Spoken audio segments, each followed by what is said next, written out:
What if the worst mistake of your life was something as simple as answering a knock on your door?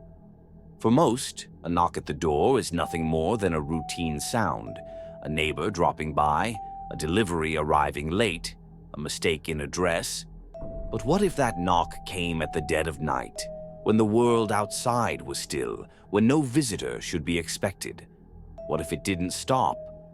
One man heard that knock, and he did what any of us might do.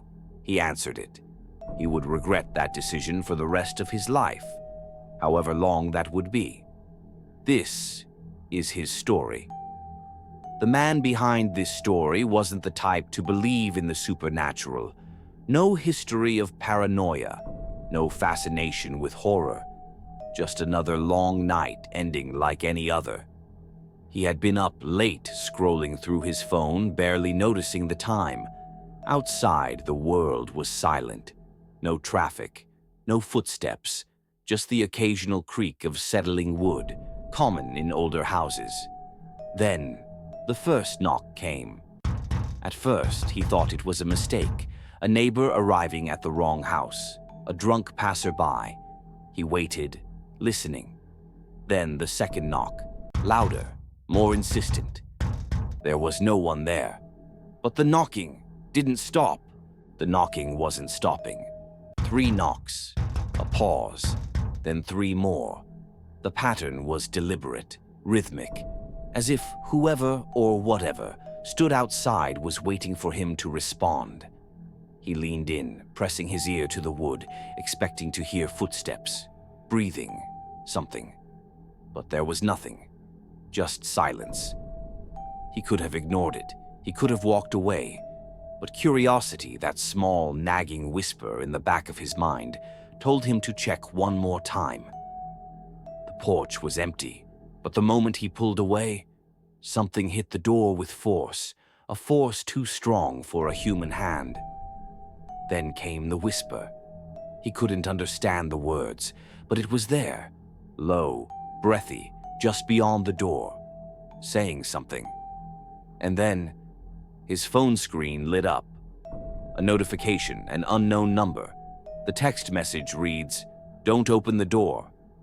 His heart pounded. Was it a warning? A prank? Or had someone, something, been watching him the entire time? The knocking had stopped. The whispering, gone. But the feeling didn't leave. The kind that crawls beneath your skin, warning you that something isn't right. Another message appears. Same unknown number.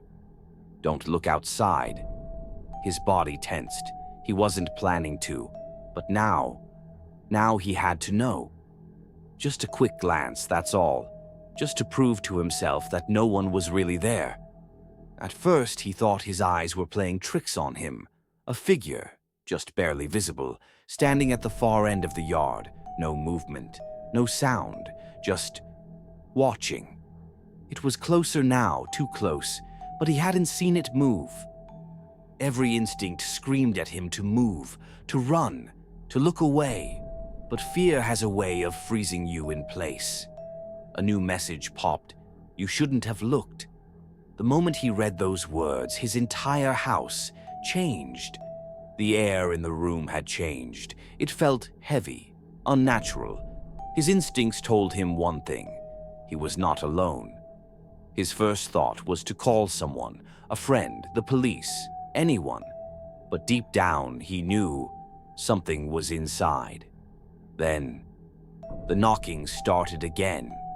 A slow, deliberate knock, this time not from the front door, from inside the house. And then, his phone screen flickered back to life, just long enough to show one last message.